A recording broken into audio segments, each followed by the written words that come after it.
자, 저를 보십시오. 기도할 때 제일 중요한 것은 제 감정을 살피는 거예요. 감정을 살피는 거예요.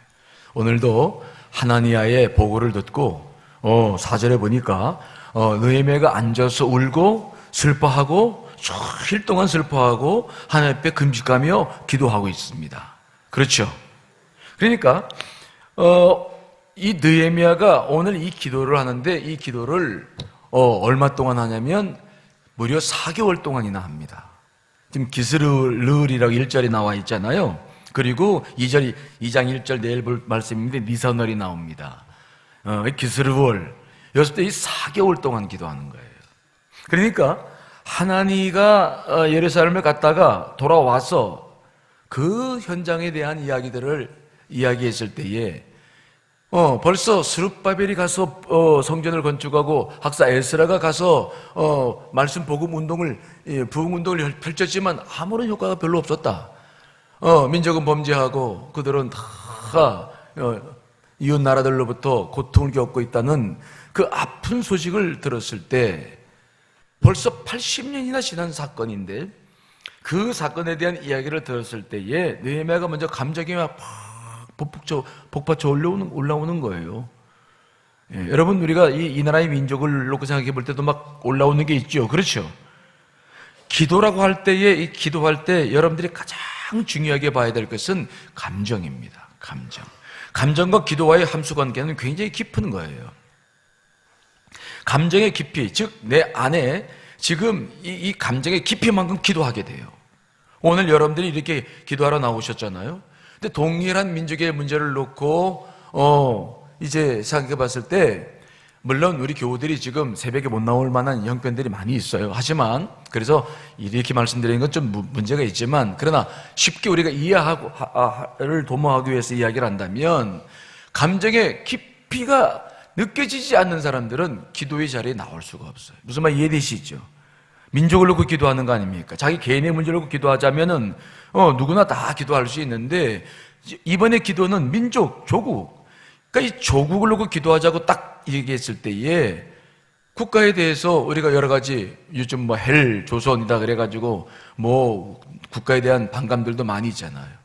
이 국가에 대한 마음들이 과연 그 감정의 깊이가 어떠하느냐에 따라서 기도의 깊이가 달라지는 것이고 기도의 참여율이 달라지는 것인데 이게 우리 가운데 다 있는 거예요.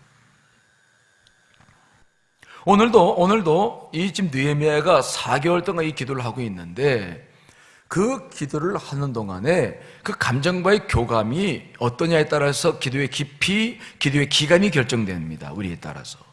예를 들어서 감정이 한번 훅 올라왔다가 꺼져버리는 사람들은 그 기도를 깊이 못해요. 기도를 이렇게 장시간 끌고 가지 못해요. 왜? 감정이라고 하는 것이 우리가 성령님은 우리 머리 역사하지 않아요. 성령님은 인격적인 분이십니다. 우리의 이 감정이라고 하는 것은 우리의 혼, 즉 우리의 이성과 감정과 의지 가운데 하나인데 그 가운데서 우리를 가장 인간적인 표현으로 인간적인 것을 인격을 표현하는 것이 감정입니다. 그래서 우리가 보면은 저 사람 인격은 무엇을 통해서 주로 나타납니까? 감정을 통해서 나타나잖아요. 그렇죠? 성령님의 이 인격이 우리의 늘 이 감정과 함께 교감을 해요. 그러면서 영으로 들어가는 것인데 이성을 생각하는 것입니다. 이 속에는 지혜의 영, 성령의 지혜의 영도 있으니까 보통 이제 그분의 역사도 이수로 들어오지만 가장 일반적인 통로는 감정을 통해서 들어와요. 자, 그렇기 때문에 우리가 기도를 할 때 특별히 이 감정을 살피는 것은 굉장히 중요한 것입니다. 자, 특별히 오늘 본문 말씀 보시면은 먼저 4절에는 울고 슬퍼해요. 그 다음에 또 두 번째로는 금식을 해요. 또 그 다음에 6절부터 말씀 보시면은 이제 막 자기 민족의 인종을 놓고 회개해요. 자복하는 말씀들이 6절, 7절에 기록되고 있죠. 그 다음에 마지막 그 다음에 9절, 10절 말씀 보시면 하나님께서 모세에게 약속하시는 말씀. 주님께서 말씀하시기를 모세 신명기 말씀 통해서 말씀하시기를 너희들이 내 말씀을 떠나서 죄를 지으면 민족을 흩어버릴 것이다. 그러나 다시 그 말씀을 붙잡고 다시 돌아오면은 다시 내가 회복할 것이다. 그런 약속의 말씀을 신명기에 말씀하셨는데 그 말씀 그대로 되었기 때문에 그 말씀을 붙잡고 하나님 앞에 간절히 기도하는 내용이 나오고요. 마지막 11절의 말씀 보시면 결단하는 거예요. 그 4개월 동안 기도하는 과정 속에서 느헤미야가 사명을 발견해요. 그리고 내가 이렇게 나 혼자 호의호식 하면서 잘 먹고 잘 살 이것이 내 인생에 되어서는 안 되겠다. 이제 더 이상 내 인생에 이렇게 살지 말고 이 민족을 향해 내가 결단해야겠다라는 마지막 결단까지 나아가는 이 4개월의 과정이 여기 지금 다 나와 있어요. 그런데 이 모든 기도의 내용들을 이끌어가는 것은 뭐냐면, 여러분, 느헤미야와 감정의 관계가 깊이 이 속에 배어 있다는 것을 우리가 잘 보셔야 돼요. 시간이 없어서 다 말씀을 못 드리지만, 중요한 것은 감정과의 기도와의 관계는 아주 굉장히 깊은 관계 속에 있다는 것입니다. 이해되십니까? 이해 그냥 하세요. 아셨죠? 그런데 감정은 뭡니까? 감정은 언제나 생각의 결과라는 거예요. 결과. 감정이 먼저 일어나는 게 아니에요. 예를 들어서 내가 누구한테 어떤 말을 들었는데 기분 나빠. 기분 나쁜 것은 뭐냐면 그 사람이 말한 것에 대해서 이미 내가 판단하고 있다는 겁니다. 이해되시죠? 즉, 저 사람이 이야기를 할 때 내 기분이 딱 나쁘다 그러면 그 문제에 대해서 내가 먼저 이미 판단하고 있는 거예요. 근데 이게 내가 부정적인 생각을 했기 때문에 감정이 일어나는 거예요. 내가 저 사람이 얘기를 들었는데 기분이 좋아. 이것은 뭐냐면 벌써 그 사람이 이야기를 하는 것에 대해서 내가 판단이 딱 섰는데 기분이 괜찮은 거예요. 그래서 감정이 올라오는 거예요. 감정은 절대 앞서지 않아요. 감정은 생각 뒤로 늘 뒤따라와요. 여러분 판단 뒤에 오는 거예요. 기분 나쁘다는 것, 그래서 화가 난다는 것은 이미 판단하고 있다는 겁니다. 생각 뒤로 오는 게 감정입니다. 이해되시죠? 그러니까 지금 우리가 기도할 때 왜 감정을 먼저 살펴야 되느냐? 이게 무슨 문제인가? 먼저 머리를 써서 살피려고 한다 보면은 이성이 돌아가니까 영의 역사가 없어요. 절대적으로 우리가 은혜를 받거나 성령의 역사는, 사실 우리가 분별의 기도할 때는 머리가 필요하지만 일반적인 기도할 때는 그렇게 하면 벌써 우리는 이 머리가 돌아가서 기도를 못해요. 이 감정과 함께 기도가 시작되어야 이게 이제 성령의 역사 속으로 깊이 들어가서 이제 나중에 이런 결단까지 해 나가는 과정을 밟아 나가는데, 그렇지 못하면 기도가 어렵습니다. 그래서 여러분들이 먼저 판단하려고 하지 말고 느낌, 여러분 안에 있는 감정을 느끼시기를 간절히 축원합니다. 이해되시죠?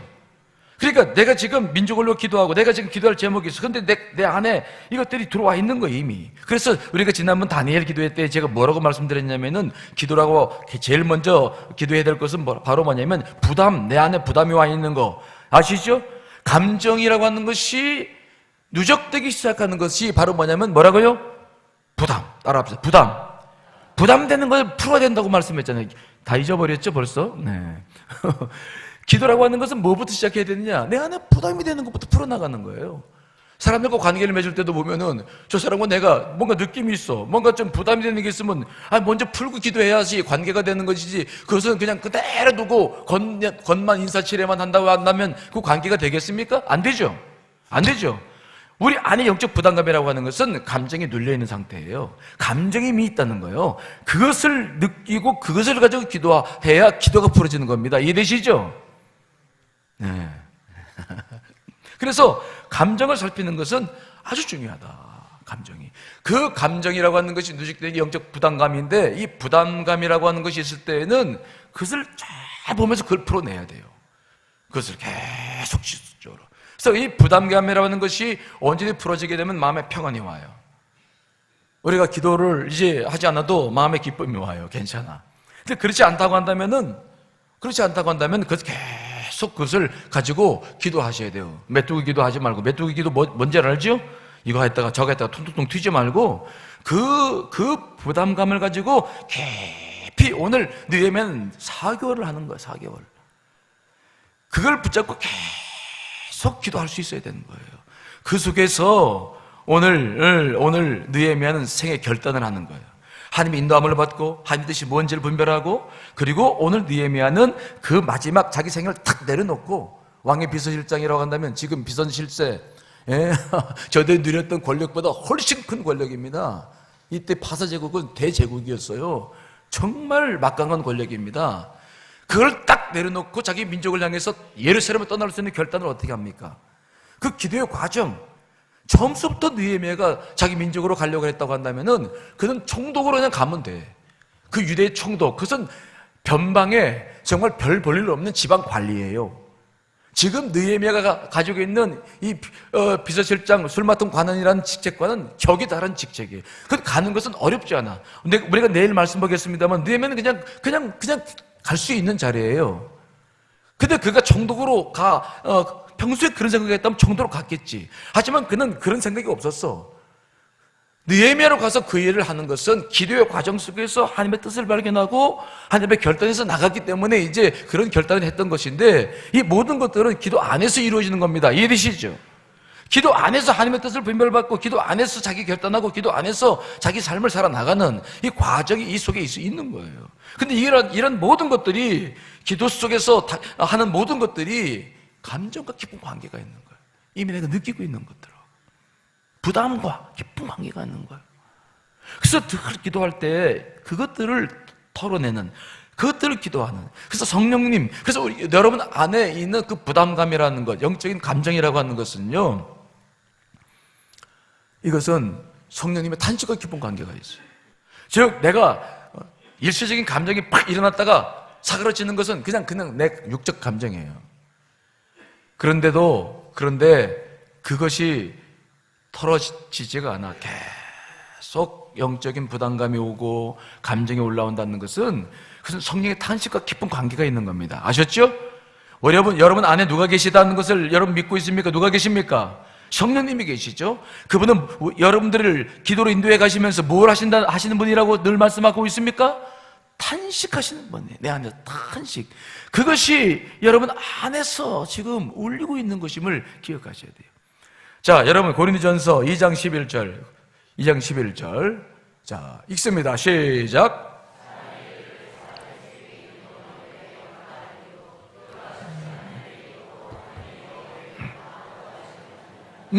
우리 안에 있는 그 탄식하는 영이 있어요. 이것들이 우리의 감정과 깊은 교감 속에 있어요. 이것들이 지속된다는 것, 여러분, 우리가 해야 할 일이 무엇이고 내가 해야 할 일이 무엇이고, 이거 사람의 이거 우리 생각 가지고는 못해. 근데 하나님의 영은 이미 알고 있어. 그래서 우리에게 그 탄식하시는 그것들이 있는 거예요. 느헤미야라고 호요직하면서 험난하고 거의 성벽 재건하려고 그 변방에 가가지고, 느헤미야는 포로로 잡혀온 사람의 후손입니다.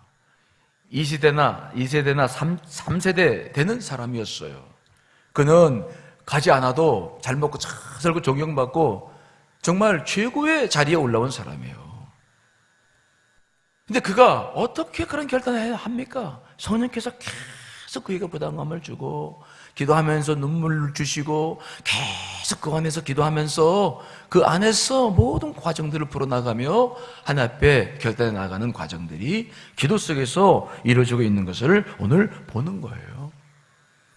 여러분, 그래서 우리가 기도할 때 여러분 감정을 잘 살피시기를 간절히 축원합니다. 느낌을 잘 살피면서 기도해요. 머리를 쓰려고 하지 마세요. 여러분 생각을 하려고 하지 마세요. 그러면 나는 이성에 빠져. 오늘도 기도하다가 생각 속에 빠지면 잡념에 빠져버리는 거예요. 잡념에. 그러면 그냥 자기 생각 속에 빠지는 거예요. 이건 주님과 교제가 이루어지는 것이 아니라 자기 생각 속에 빠져서 그냥 그러다가 이거 하나님의 뜻인 줄 알고 펼쳐나가면 큰 문제가 생기는 거죠. 그거 아니에요.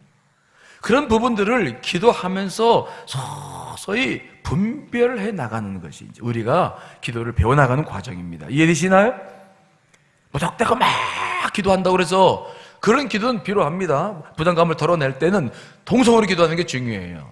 하지만은 통성으로 기도하면서도 세밀하게 자기 감정과 그 느낌을 살펴보고 성령께서 지금 어떻게 자기 안에 탄식하고 있는지를 잘 볼 수 있는 눈들이 조금씩 열려가면서 기도가 이제 세상 말로 말하면 기도가 느는 거예요. 늘어나가는 거지. 이해되시죠?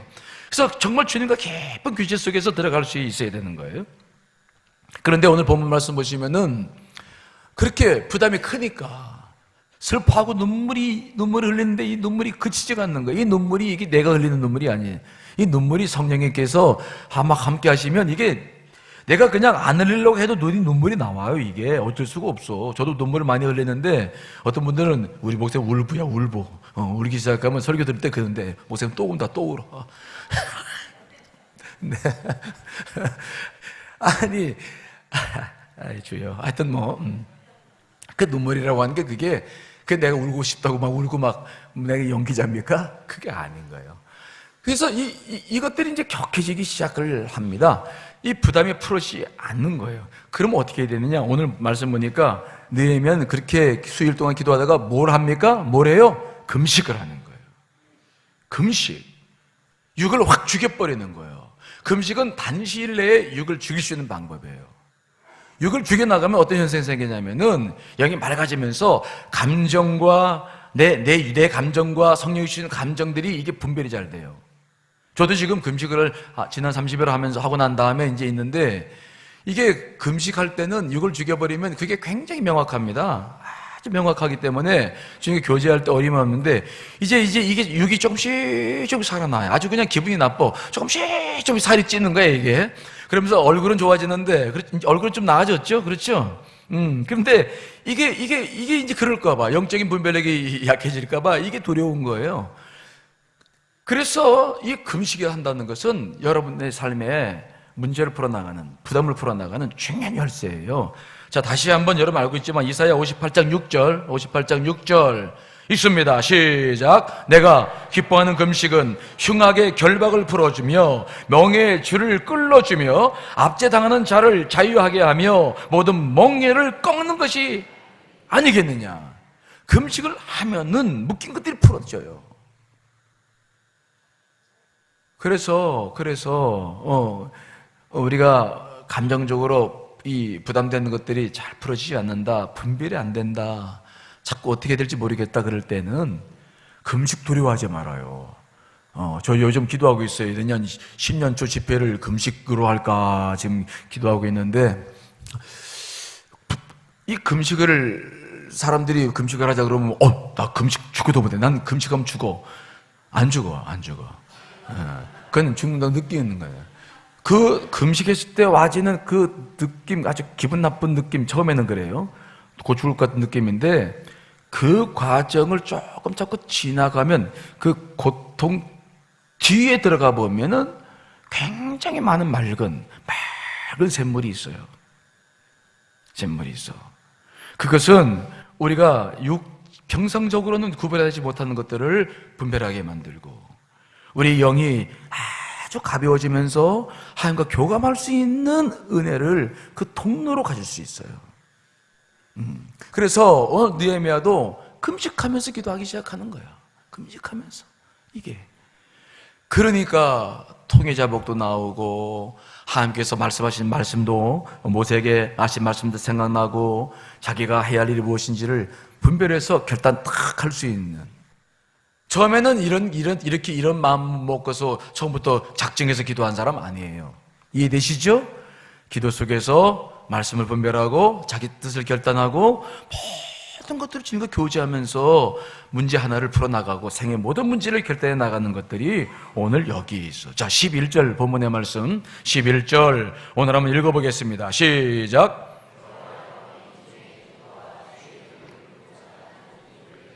들으소서. 이제 주께서 이 종을 도우셔서 황제의 은혜를 입게 하소서. 그 당시 나는 황제에게 수를 따르는 관리였다.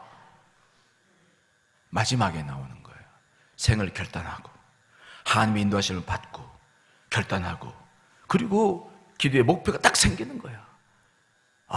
왕이 이 문제를 이 갈망, 예루살렘 돌아가려는 이 갈망을 좀 왕이 좀 인진해 줄 수 있도록 하나님이여 도와주십시오. 그 사명, 마지막 자기의 사명을 발견하고 이제 풀어나가는 이러한 과정들이 오늘 느헤미야를 통해서 기도의 과정들이 여기 다 나와 있어요. 이게 사실 굉장히 설교할 내용이 많은데 이제 그렇게 하지 못합니다만은 자, 정리해 보면은 느헤미야의 기도는 처음에 뭐부터 시작합니까? 울며 슬퍼하는 마음이에요.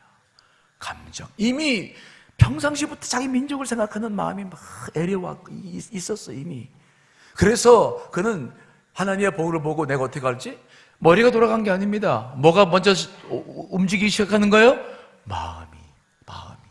그게 이미 판단된 거야. 이미 평상시부터 그래서 그 감정을 붙잡고 이제 기도하기 시작하면서 성령님의 역사를 통해서 그가 기도가 깊어져 가고 그 과정을 통해서 이제 하나님의 뜻을 분별해 나가는 과정들이 이 속에 있는 것입니다. 이해되시죠? 자, 오늘도 우리가 기도할 때에 민족을 향한 기도를 먼저 할 텐데, 먼저 기도하고 싶은 것은 뭐냐면 요즘 이번 주가 중요한 거예요. 국가가 보니까. 이번 주에 박근혜 대통령이 정말 마음을 내려놓고, 욕심 내려놓고, 내가 해야 하겠다. 내 잘못한 거 인정하겠다. 그러면 모든 문제가 끝납니다. 그렇죠? 제일 빨라요, 그게. 그런데, 이 저를 조짐이 안 보이는 거야. 뭐 검찰 나가지도 않을, 대면 거 하지도 않을 것이고, 또 특검을 이제 하면서 탄핵의 과정을 밟아 나가면, 국가적으로 힘든데, 우리가 오늘 정말 기도해야 될 것은 대통령의 생각과 마음, 욕심 좀 내려놓고, 국가를 먼저 생각해서 탁 내려놓고, 정말 북한 게 있으면 인정하고, 이렇게 나가면 이게 되는데, 이게 이제 우리가 이번 주 기도 제목이에요. 기도할 때마다 우선적으로 기도해야 될 게 뭐냐? 대통령의 마음을 비워 주시옵소서. 저가 정말 살이 떨리는, 정말 그렇지 않으면 얼마나 큰 인생의 큰 혼란이겠습니까만, 그러나 본인이 하는 것을 생각하면서 정말 국가를 먼저 생각할 수 있는 그러한 대통령이 되었으면 좋겠다 하는 마음이죠. 그렇죠? 자, 이 시간 찬양 같이 하나 부르시고